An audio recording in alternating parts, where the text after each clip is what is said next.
Son, I am full as a tick.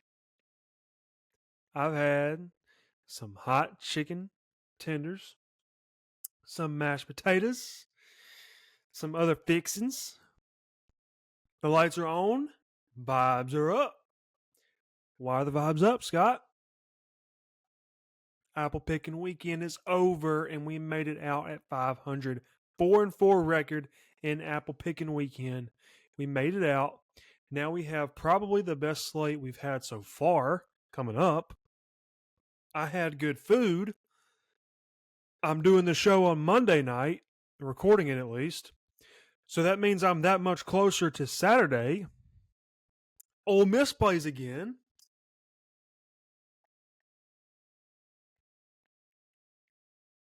We've got something on the line this weekend. I mean, in general, not Ole Miss.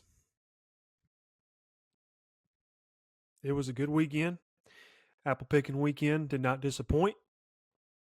This weekend's not going to disappoint. I got a little bit of a different setup. I think I say that every time. There's something different every time. This time you might actually be able to see the top of my mic. I'm working on some audio stuff, and I'm working on it so much that it's a little distracting, and I haven't been looking at the camera because I'm so distracted by this mic in my face. But it looks like it's in the right spot on camera. That's 2 waters already. I don't know what to do with myself.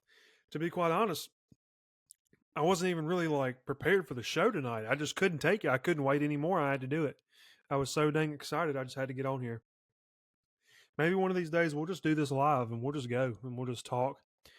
But I've got about 992 followers before I can do that. Not on YouTube. I mean, I can go live on YouTube, but I mean, I want to go live for the people, not for myself. 3 waters. I've got to slow down. Woo! Gonna have to dub that down too. We got Monday Night Football on in the background. You can't see it, you can't hear it, because I can't be dealing with that. But we got it on. We had some good football this weekend. This is not an NFL show. The NFL is getting crazier by the day. We had the Mark Sanchez story. And then we've just got no elite teams in the NFL. The Ravens stink, especially without Lamar Jackson. Jackson Dart has his first loss. It was not his fault.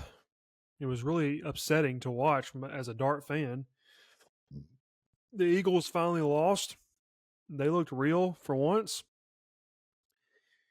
Yeah, I don't know. It's just crazy.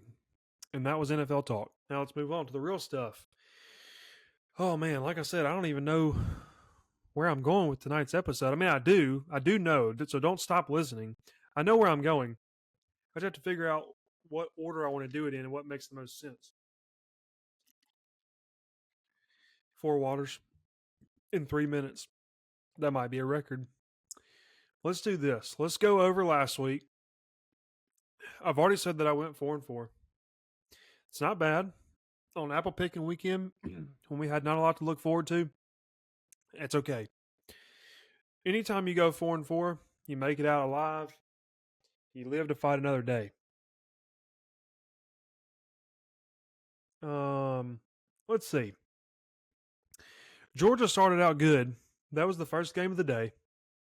I think we all knew anybody with 2 brain cells just could figure that Georgia 5 coming off of a loss against Alabama, a big loss, going into a much inferior team at home, looking to prove something. Kirby Smart's pissed. 33-game win streak at home or something like that snapped.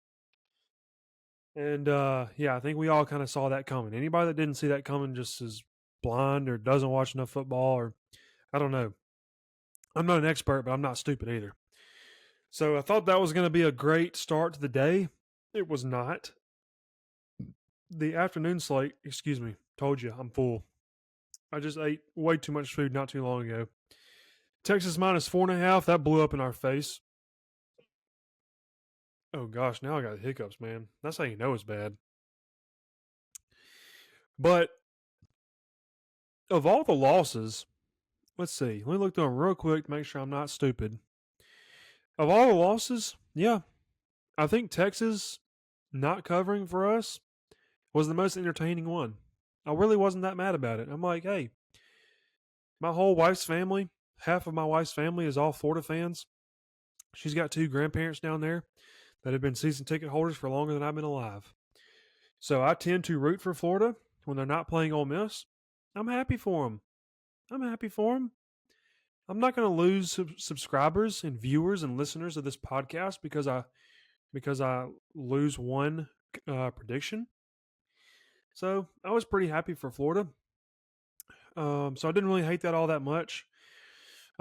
Texas is in a bad spot. They started out Penn State and Texas started out 1-2 and are now unranked into week 7. So I keep looking back because I got this football game on and trying to see what's going on. This is a pretty interesting matchup, but yeah, Texas. I really don't know what to think about them now. I mean, I have them on the sheet for this week, but where do you go from here? I mean, Florida by no means is playing in a way where they're going to really compete for anything with significance. I mean, they might end up getting to a bowl game if they can continue this sort of like putting things together type of streak. Billy Napier fighting for his job type of games that we can get. Like, how many of those games can we get?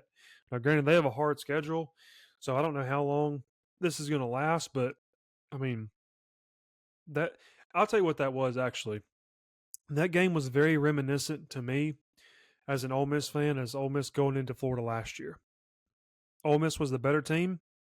Ole Miss was, I think they were favored. Yeah, they were definitely favored.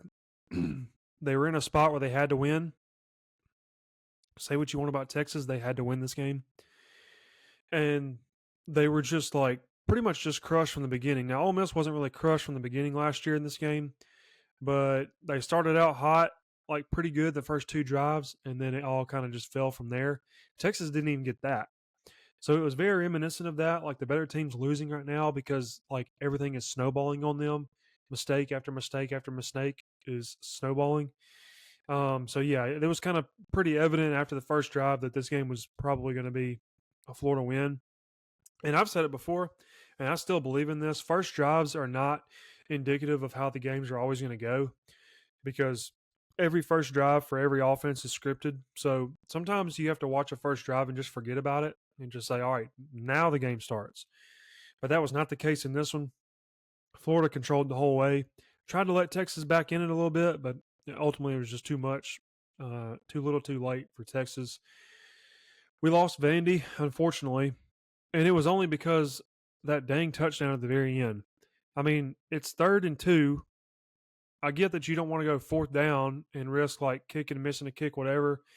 But I mean, dude, just get the first down and go down and then kneel it out. I mean, now I know you can't just like the end zone's right there in front of you. You're not gonna not go for it when there's just nobody in front of you at all. I get it, truly. But we lost a prediction because of that. I mean, I literally had my Vandy friend who I referenced the last episode texted me literally right before that play, and he's like, "At least we covered." And I was like, I cannot believe that just happened. Um, and we're talking about one of the better run defenses, like the best run defense in the SEC by the numbers. I mean, that guy went in untouched. Very last play of the game. Lost our prediction. So the prediction's a loss. I'm going to count it as a win because what we predicted was true.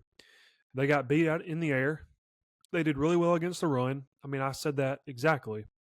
I'm not trying to take all the credit here. If you just look into the numbers, it was pretty obvious it was going to work out that way. Diego Pavia didn't play to the level that he's used to playing. Definitely wasn't the version of him that we were expecting to get. I think he went into this game a little bit too juiced up.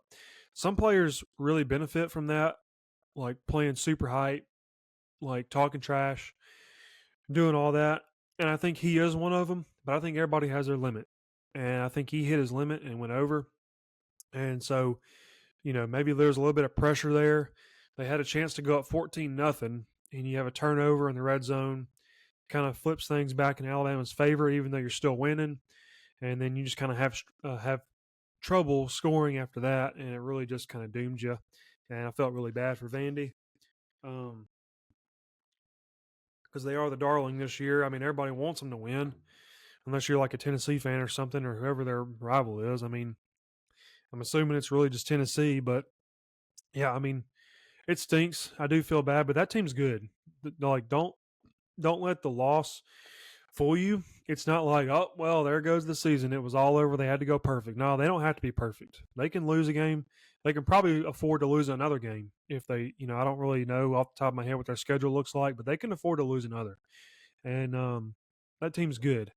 That team, the way they competed with the opportunities that they had, although they didn't take advantage of them, that team had the opportunity to win that game multiple times, and it just didn't work out. So you got to be on the lookout for Vandy moving forward. Nebraska, I'm done on Nebraska. Nebraska's in my graveyard because they're a team that can put themselves in a position to win most games, but they can't pull away from teams. We've seen teams like that. There's multiple teams like that every year, and they're one of them. And I can't predict on teams like that because you just don't know what you're going to get. So we're done with Nebraska. They are on the card this week. I will tell you, we're probably going the other way. We're not gonna predict for them because again, they're in the graveyard. When you go in the graveyard, you can't come out. Okay, unless I flip on you and then you wrong me multiple times, then you can resurrect yourself. Nebraska is firmly 6 feet under for me on this show. So, yeah, they should have beat that team by way more than they did.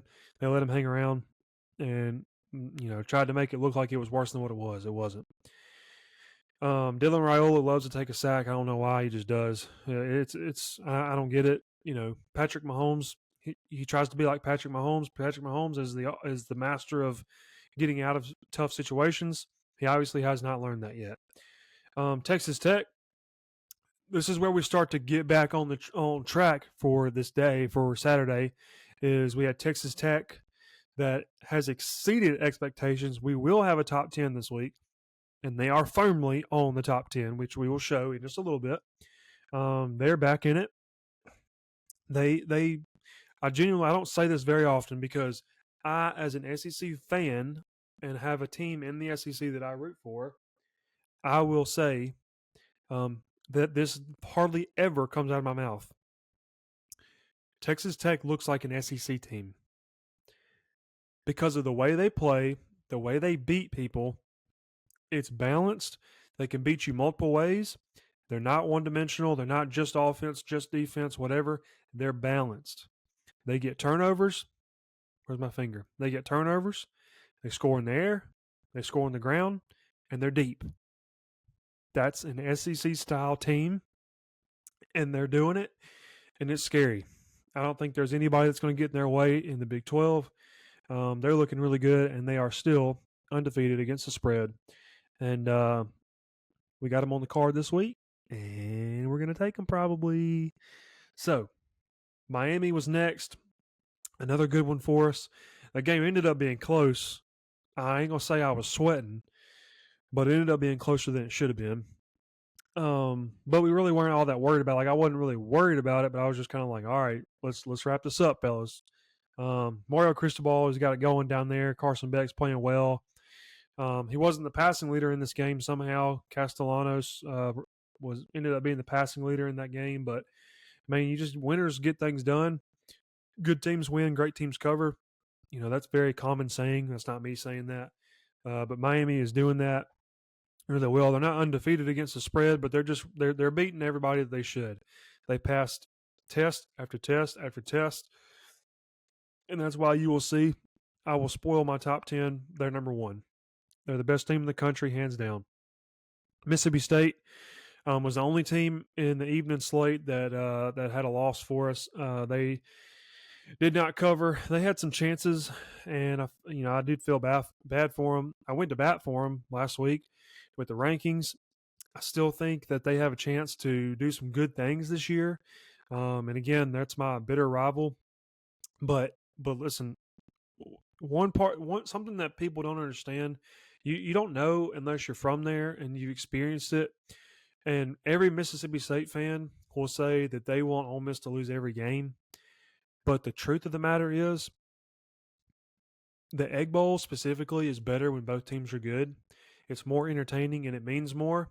And when it means a lot, like it's the last game of every season for both teams. And when it means something and both teams are doing well, you get that Egg Bowl win and it really does something for you. It's good for your resume. It's good for, the bragging rights and all that. So, every Mississippi State fan will say they don't believe me, but there's a little bit of them in there that I don't have a problem wishing Mississippi State does well up until the Egg Bowl, because that's how I feel. That's true. I want them to be good. Last year we played the Egg Bowl where Ole Miss really could have used a good win against a good team, and Mississippi State was 2-9, and they were terrible, and that game was terrible, and it was boring to watch, and we went into it being like, let's just get this over with, and that stinks, man. I hate that. I don't like that, but they're undefeated against the spread record is cracked for the first time this year. Still think that's a team that's going to find their way into covers just about every game, depending on who they play, obviously. But so that was a little upsetting. Texas A&M is pretty good, though. We'll talk about them a little bit as we move along. And then the last game, Memphis covered no problem. They absolutely dominated Tulsa, just like I predicted. So, pretty good. Pretty good weekend for apple picking weekend. You really never know what you're going to get. In terms of entertainment value, it was a really good weekend. We had some upsets. Penn State stinks. Texas stinks. So we had some losses that I think made a lot of people feel good. Anybody that's a Philly person and roots for the Phillies and the Eagles and Penn State had a tough weekend, and I myself find much joy in that, because those are some of the most disliked people on the planet, and I'm one of those people. I dislike them. I don't hate them. I don't hate anybody. I wish you the best in terms of your life, in terms of sports. I wish you just lose every game. And they lost every game this weekend, so it was awesome. So, with that being said, we're going to save our predictions for this coming weekend, obviously for Thursday, but I will give you the card. And let me just say it's massive. It is the biggest card we've had yet. We got games to predict on Thursday, on Friday, on Saturday, all day. So we have tons of games. They're all really enticing. They all look really fun. I think it's going to be probably one of the most entertaining weekends we've seen so far. And like I said at the beginning of the show, there is tons on the line. So I will get back to that. But for right now, let's go to the top 10, the Saturday Snap Count top 10. I should clarify. And I will put it, let me get this right the first try. Yes, I will put it right here. And so let's start. I'm going to look at my phone, so I apologize. Score check. 7-0 Chiefs. First up, we got Miami. They are the best team in the country. They have the best resume. And I know a lot of people are high on Ohio State, rightfully so. The reason that I moved them out of number one, which is a hard thing to do, you've got to really do something to move the number one team out when they don't lose. But the reason being, I was looking at that, and I was like, Ohio State has some good wins. The Texas win is not aging well. It's meaning less and less every weekend. The Washington win, I still think, is pretty good. This is for Ohio State. I know I just said Miami. But when it boiled down to it, Miami just has better wins. And because I wanted to verify my thoughts, I went to my favorite stat. Let's all say it together. Simple rating system. Not only was the simple rating system number way higher for Miami, but their strength of schedule was way higher. So that was a clear shot for me. Got to put Miami number one. I have Ohio State number two. We already talked about them. So we got both of those covered. Oregon at number three. And I think Oregon is doing really well. They're passing their test. They've not played nothing but cupcakes. I think their schedule just gets harder from here. So we are going to get to test them a little bit more as we move along. So we will see what they can do. Obviously, the Penn State win was good. This weekend does not help that as far as their resume is concerned, but Oregon has plenty of chances to prove us right that they should be the number 3 team in the country. I agree with the AP, and I have Ole Miss at number 4. I think being number 1 in the SEC, obviously they have the advantage of playing an extra game from anybody else in the SEC, but I think going on the road against Kentucky was good. Beating Arkansas at home is not aging well, but it's still good. They proved that they can score tons of points. Beating Tulane is going to be good because Tulane's going to win lots of games. And beating LSU is still holds lots of value. So, granted, we have some more wins to get for sure. I told myself, I don't know that I said it on here, but I told myself that between our 3 toughest games are LSU, Oklahoma, Georgia. And I told myself if we can win 1, we're going to be in a great spot. If we can win 2, we're a lock for the playoff. As we go along, there's a chance Oklahoma does not have John Mateer in our game. We play Oklahoma right at about a month after he was announced out and predicted to be out for about 4 weeks. So we'll see if we get John Mateer in that game. And we will see what happens with Georgia. They are obviously beatable at home. It's been proven this year. So we'll see what happens there. But now I feel way better about it. I think we are like the second highest percentage to make the playoff in the SEC. I think Alabama has jumped ahead of us now with their wins over Florida State and Georgia. Rightfully so. I don't disagree with that. But we still have them at number 4 in the country because you haven't lost yet and you've passed your test so far. And the one thing, although defense does travel way better than offense, and I do think defense wins you games when you really need it, I think it goes a long way when you prove you can score. When you can score and score a lot and against anybody, against different defenses. LSU was supposed to have one of the best defenses in the country, and they scored a bunch against them. Anything over 30 is a bunch. So I have Ole Miss at number 4. Texas Tech at number 5. I love Texas Tech. They're probably my favorite 1A, 1B with Georgia Tech as far as favorite non-SEC team to watch this year, as far as potential, entertainment factor, how good I really think they are. So I think Texas Tech is definitely number 1 there. Hold on, getting a text from the wife. Let me make sure she's all right. Okay. Got it. Number 6, Texas A&M. Obviously, super impressive beating Mississippi State in the fashion that they did. I've given value to Mississippi State, and I stand by that. They were 1 play away from beating Tennessee and beat Arizona State, who is ranked and is playing good. And I think obviously going into A&M in a night game, blackout and all that, I know that's not like a traditional thing for them, but I thought that was a tough place to play, so they obviously weren't going to be favored. But the fact that they, hung in there for a little bit, I'll tell you their biggest problem, because we're not going to talk about them anymore in this episode, real quick, because I know I do have a listener that's a Mississippi State fan. The biggest issue is offensive line. If you get the offensive line figured out, you give your quarterback more time to make reads, go through progressions, and make throws, it's going to help a ton. And it's going to do really well for you, especially with Jeff Lebby. He's always going to have a really good offense in there. And so I have Texas A&M way up because I think they're just really impressive. Marcel Reed is doing really good. He started out really shaky. Let's not move past that too quickly. Started out really shaky, but, I think that's a good team. They're going to win some games. I have Oklahoma behind them at number 7 simply because they're without John Mateer. They've got to prove they can win without him, and if they do, then they're not going to go anywhere. They might move up. Depends on what some of these other teams do, but for now, I move them down just because of that. I think you do have to take into account when you have missing star players.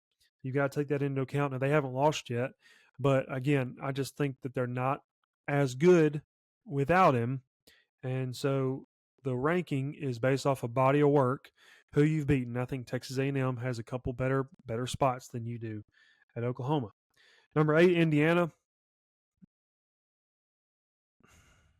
I had to hold myself back there for a second. I hate Indiana. I hate that they beat Illinois, who didn't belong to be where they were when they played them, and they crushed them. And now they think they're the best team in the country. I hate teams like that. And that's the sign of a team that's never been where they are before. They're not supposed to be where they are now. That is your sign. You win one game by a lot. It was impressive, but now you think the world revolves around you, and it doesn't. So I'm I don't do bias here. I try to be as unbiased as I can. So I'm taking my hatred out of it. But I think we're going to see where they fall in the Big Ten. So for now, I'm giving you credit. I'm putting you at number 8. I hope you go down. Number 9, Alabama. They've lost a game. Florida State doesn't look good right now. Florida State may win out, go 10-2, and then we're gonna be like, man, that was a good loss. But if there is such a thing, but I have Alabama there, and notice I don't have anybody above that they've lost to, so I feel like I have them in a good spot. And then number 10, Georgia Tech. Obviously, the Wake Forest game was a little frustrating from somebody who does root for Georgia Tech and likes Georgia Tech. So they've got a lot to prove, but I didn't feel like they rightfully lost their spot in the top 10 because I still think they're a very, very, very good team. So that is the Saturday Snap Count top 10. And yeah, we'll move on from there. Let me know if you disagree. I'm sure people do. If you look at the AP, though, and we don't love the AP, we talk about how much we dislike the AP, how invaluable it is. But if that's what your proving ground is going to be, is that 7 waters right there? That's not all that different than the AP, other than just some people shuffled around. The AP has Georgia in the top 10. I do not. So that's really the only difference. Sound the alarm. Trinidad Chambliss has moved up in the Heisman poll. According to On3, he is number 3 in the Heisman poll. Sound the alarm again. That's right. Number 3, that is front row in New York category. We are, if it stopped right now, Trinidad Chambliss is sitting front row in New York for the Heisman presentation. I've never been so excited in my life. So there's that. We're not going to go through that because that's going to change eventually. Man, crazy. I love it. Now let's wrap up and let's go through the games that I have picked out for this week. Again, I want to try to make these episodes on coming out on Tuesday shorter, easier to listen to, knock them out. Just give me a chance to recap everything, kind of collect my thoughts from what my predictions were and what actually happened. Go over some kind of bigger news points like what we've done already, and then get on to the games that I have picked out for Thursday. We'll have some early predictions and some I will tell you we do not have a prediction of. So for now, let's do that and let's get you guys out of here. Thursday game, East Carolina at Tulane. Tulane is favored at home -6.5. Man, I love the weeks where we have good Thursday games and good Friday games. It makes the week, that's 8. It makes the week go by that much faster. So, ECU at Tulane. ECU is, they have lost one game against the spread, so they're covering pretty well. Tulane is hovering right around 500. I do think Tulane is the better team in this game on paper. And again, we're going to go through these a lot deeper on Thursday, where we're going to go just strictly, it's just going to be all card. But for now, what I can say is I think Tulane's the better team. I think 6.5 is a good number because beating them by a touchdown is not out of the realm of possibility. I think if Tulane plays to their potential, that is very much, it's very much possible. And not just possible, I think it should be expected. I think that Vegas has done a good job predicting ECU and Tulane so far this year. It's just a matter of can they perform to what I would just call like average, what they're expected to do. So anything above average for Tulane, I think, gets them over this number unless ECU comes out with their hair on fire, which I don't see happening. It's a short week, so you kind of revert back on short weeks like a game on Thursday. You kind of got to revert back to the coaching staff. Which coaching staff can prepare better? John Sumrall is one of the best coaches in the country. He's probably the best G5 coach in the country. So I'm going to give the edge to Tulane here. That's one we're probably not going to change. So I will give you that early prediction. Tulane -6.5. Let's lock in that number in case it moves. So I'm going to keep this here. Tulane minus 6.5 is locked in for Thursday. That we are taking that number. If it goes down to 3, then I don't get the benefit from that. That's just what it is. So we're taking it at 6.5. Friday, South Florida at North Texas. North Texas is the home dog at plus 1.5. This is probably the most meaningful G5 game of the weekend and probably the most meaningful G5 game of the year so far because USF is, with one loss against Miami, the number one team in the country now. It's probably the best loss anybody can have in the country. And there's a good chance that if it's their only loss, they are in the playoff unless Memphis goes undefeated, which they probably would end up meeting in the championship, the conference championship. So it probably wouldn't be as much of a discussion as we think. I like USF. I'm not going to lie, I haven't watched enough of North Texas, but this one's going to be hard to predict because it's a pick 'em basically. And North Texas has not lost yet. They are undefeated. I'm going to have to look into more about who they play. Both teams are hovering around 500 against the spread. So we'll look into North Texas, see who they're beating, see how they're playing, how it matches up with USF. I think USF is one of the best teams in G5. So that's Friday night. Saturday morning, we have Ohio State at Illinois. Illinois is a home dog plus 15.5. I've said this once with games on the road against Ohio State that it's too many points, too big of a number. I think 15.5 is too big of a number, but we've watched the Indiana game. We really don't know what we're going to get out of Illinois. I don't really know. I like to think that Illinois is going to fight and compete with them.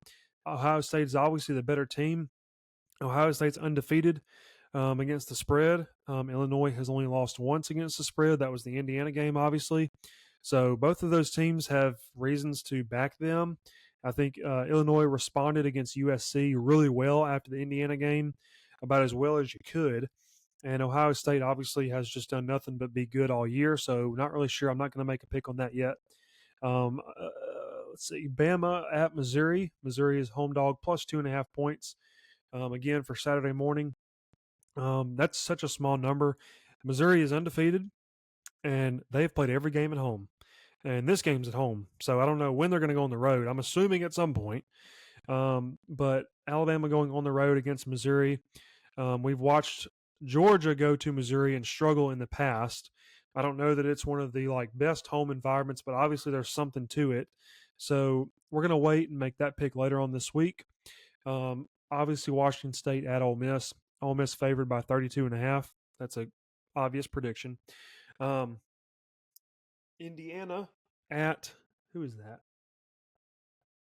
I can't even see. I have this highlighted and I can't even tell. Oregon. Okay, Indiana at Oregon. Oregon favored by 7.5. I would personally like to see that go down a point for just make the prediction easier. If we can get it to 7 or 6.5, that would be an Oregon play. Potentially. Indiana's obviously been very impressive. They've won all their games. They are hovering around 500 against the spread, so that's something to watch out for. Obviously, Oregon has tons to play for and reasons to just take another team that everybody thinks is really good and put them in the dirt, just like they did Penn State. So we'll see. Not going to make that prediction yet. That's an afternoon game, by the way. So again in the afternoon, that's the biggest time slate that we have. But we have Oklahoma at Texas. Texas is minus 2.5. I'm going to have to go back and watch the tape for Oklahoma, watch their game without John Mateer, see how that went. I haven't really watched that or seen any of that. So we'll watch that and see. Obviously, right now, if you're going to give me 2 points to play with Oklahoma and Texas looks terrible, I get that they're at home, but it's a day game. They're against the ropes. They're under pressure. They're really good parts of their team, which we thought, like their defense and their offensive line, is all underperforming. So obviously right now I want to lean Oklahoma if you're going to give me points. We'll see. That number is really tight, though, so that's something to look at. Virginia Tech. Also Texas has not covered more than once. So there's that. Virginia Tech at Georgia Tech. Georgia Tech favored by 14.5 at home. Love that line. Virginia Tech's terrible. They've only covered. They have not covered more than once this season, and we're a Georgia Tech fan club team, so obviously I like that. Again, like that to go down 1 point. maybe see 14 or 13 and a half, just make it easier, better number, more well-rounded number. So we'll see what happens there. But going to lean Georgia Tech in that. I think everybody looks at the Wake Forest game. They're like, oh, well, maybe they're just kind of one of those teams that hangs in there and just finds ways to win. No, I genuinely think they can put teams away. The Wake Forest game was a little bit of a fluke. Wake Forest's defense was a little bit better than what people are expecting. So I don't see it out of the realm of possibility that Georgia Tech just blows them out. Nebraska at Maryland. Maryland plus 6.5. I already said that Nebraska is in the graveyard, so I will predict Maryland plus 6.5 all day. We're not going to make that official right now because I anticipate that number is going to move some, hopefully in Nebraska's favor. Give us an extra cushion on Maryland. Maryland has looked good. They have a good quarterback. Arkansas at Tennessee will round out the afternoon. I had a friend of mine who had Tennessee at like minus 3.5 for this game somehow. Like, must have been right when it opened up. I don't know how he got that, but we have it at minus 13.5, which is a number that I like. If it moves up at all to 14, then we're going to lock it in, which I will probably tweet if it's anytime between now and Thursday, just to make it official, lock it in. I think there's no problems there. I think they cover that, pretty easily. Arkansas hasn't covered more than once. Tennessee's hovering around 500. But I think that they are the much better team and have tons more to play for. So moving into the night slate, we got 4 games to wrap it up here. Florida at A&M minus 7.5. It's a night game. If it goes anything like the game did this last weekend against Mississippi State, I don't see A&M having any issues covering that number.